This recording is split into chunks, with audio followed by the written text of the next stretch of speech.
Xin chào cô bác, anh chị và các bạn. Hôm nay mình chia sẻ món bánh bông lan chuối nước cốt dừa. Bánh bông lan này thì rất là thơm luôn. Bánh xốp mịn, rất là ngon luôn á. Công thức này cũng dễ làm lắm. Cô bác, anh chị và các bạn thấy thích nó thì cùng làm cho gia đình mình thưởng thức nha. Nguyên liệu ở đây mình chuẩn bị là có 200g chuối. Chuối thì mình bóc vỏ ra, mình lấy thịt chuối thôi là 200g. 180g bột mì số 8, 6 cái trứng gà, một tí xíu qua đi để cho bánh mình nó được thơm. 120g đường. Nếu như cô bác muốn ăn ngọt nữa thì mình cho là 130g tới 140g nha. Nhưng mà chuối này thì nó ngọt rồi cho nên nó là mình dùng 120g thôi. 80g bơ, 40g nước cốt dừa. Thành phần nguyên liệu thì mình sẽ để bên dưới video trong phần mô tả để cho cô bác anh chị dễ tham khảo nha. Mình sẽ tách riêng 6 cái trứng gà. Mình lấy cái lòng đỏ, lòng trắng ra mình để riêng.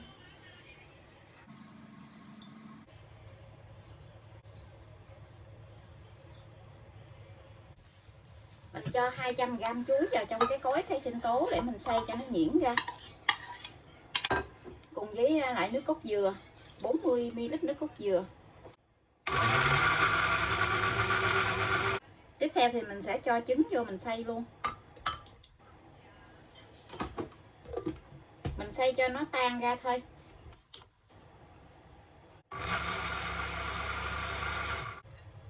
Lần lượt thì mình sẽ cho bơ vô. Mình xay cho nó đều lại cái phần bơ này. Mình cho tất cả cái hỗn hợp này ra một cái thau lớn để mình chuẩn bị đi trộn bột.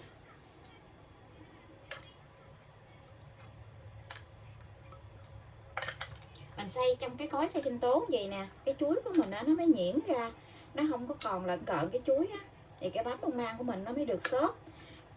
Cái bánh này thì nó không có giống như cái bánh kép chuối. Bánh kép chuối thì mình ăn mình cảm giác còn miếng chuối á, còn cái bánh này thì nó sẽ mịn luôn, nó sẽ hòa với lại cái bông lan luôn, hòa chung với bột á, ăn nó có cái hương vị chuối á, nó mềm xốp ngon lắm. Mình gây tất cả cái phần bột này vô. Để cách làm bánh bông lan chuối này thì mình không có cần phải dùng bột baking powder, không có cần phải dùng bột nổi. Bột này thì mình sẽ gây 2 lần để mình trộn cho nó đều.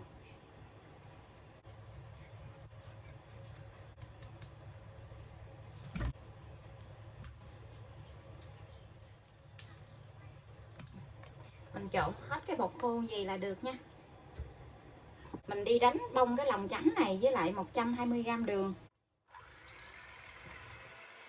Mình thấy bọt bóng nổi lên bọt lớn thì mình cho đường vô. Đường này thì mình sẽ cho 3 lần để mình cho vô đánh nha. Hôm nay hết đường trắng rồi cho nên mình dùng đường màu vàng luôn. Bọt trứng nó nhỏ lại thì mình cho lượng đường thứ hai vô. Bọt trứng mịn thì mình cho lượng đường cuối cùng vô.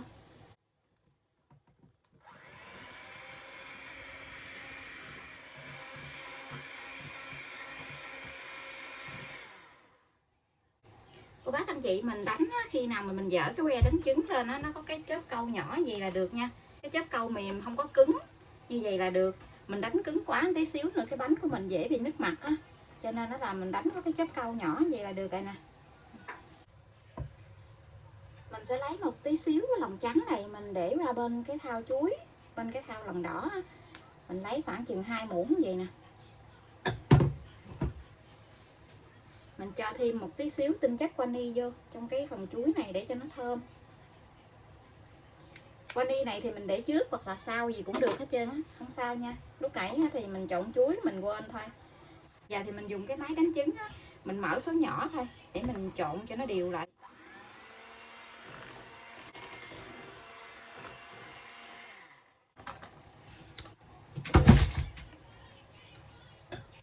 Mình trộn đều rồi thì mình sẽ cho ngược qua bên cái thau lòng trắng.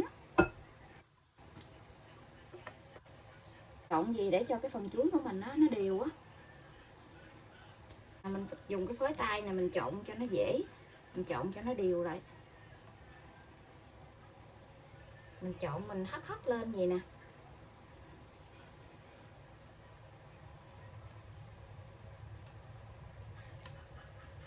Tại vì cái bánh này là nó phần chuối nó hơi đặc đó, cho cho nên nó là mình dùng cái phới lòng gì nè, mình trộn nó dễ hơn.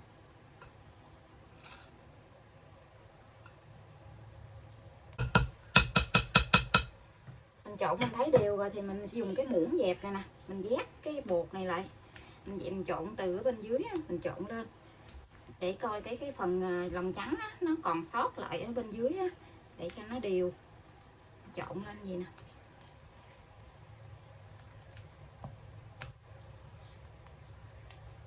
Mình trộn xong rồi thì mình sẽ cho vào trong khuôn để mình nướng luôn. Cái khuôn ở bên dưới thì mình có lót miếng giấy nến á. Hôm nay á, thì mình dùng cái khuôn 25. Tại vì cái phần này á, là mình làm dạng 6 trứng á, cho nên nó là mình dùng cái khuôn này á, thì nướng nó mới hết.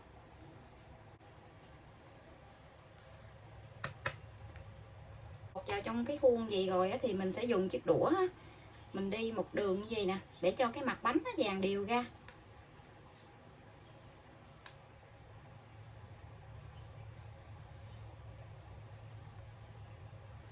Bây giờ thì mình sẽ đem vào trong lò để nướng luôn nha. Lò nướng thì mình đã mở lên cho nó nóng trước 10 phút. Lò mình có 3 ngăn thì mình nướng ở ngăn thứ 3 là ngăn dưới luôn á. Mình nướng ở nhiệt độ là 150 tới 160 độ C. Mở 2 lửa. Thời gian nướng là 60 phút. Mình không cần mở quạt. Cô bác canh nhiệt độ nóng của lò nhà mình nha. Khi nào cô bác anh chị nhìn thấy cái mặt bánh nó chín vàng là được. Bánh mình đã nướng được 50 phút rồi, nó vàng luôn. Nhìn thấy mê quá chừng luôn rồi nè. Rất là thơm luôn á. Bây giờ bánh mình đã nướng xong, mình hé cửa lò ra gì để cho cái bánh ở trong lò thêm 3 phút mình hãy lấy ra nha, để tránh cái bánh của mình nó bị xẹp xuống á. Mình để gì nè, cái nhiệt độ nó hạ xuống từ từ thì cái bánh của mình nó có xẹp thì cũng từ từ thôi, chứ nó không có bị xẹp, không có bị lõm mặt. Bây giờ thì mình sẽ lấy cái bánh ra. Rồi, cái bánh nó ngon rồi nè, vàng luôn. Mình sẽ úp cái mâm xuống vậy để mình lấy cái bánh ra cho nó dễ nha.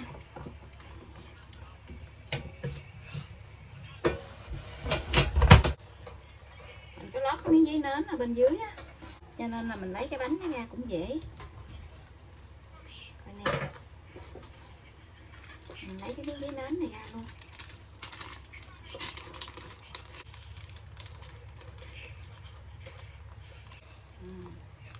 Cái mặt bánh ở bên dưới nè.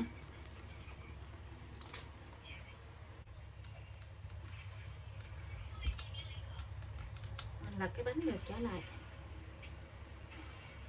Coi nè, nhìn cái bánh ngon ghê chưa. Mình chờ cho nó nguội tí xíu mình hãy cắt ra nha. Giờ mình sẽ đi cắt cái bánh này ra. Mình cắt cái phần ghìa này nè, để cho cái bánh nó đẹp một chút.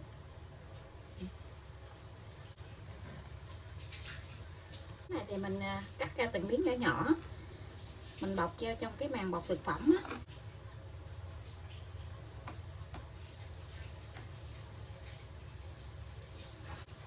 Ở nhà mình thích ăn cái bánh này lắm, tại vì nó có cái độ xốp á.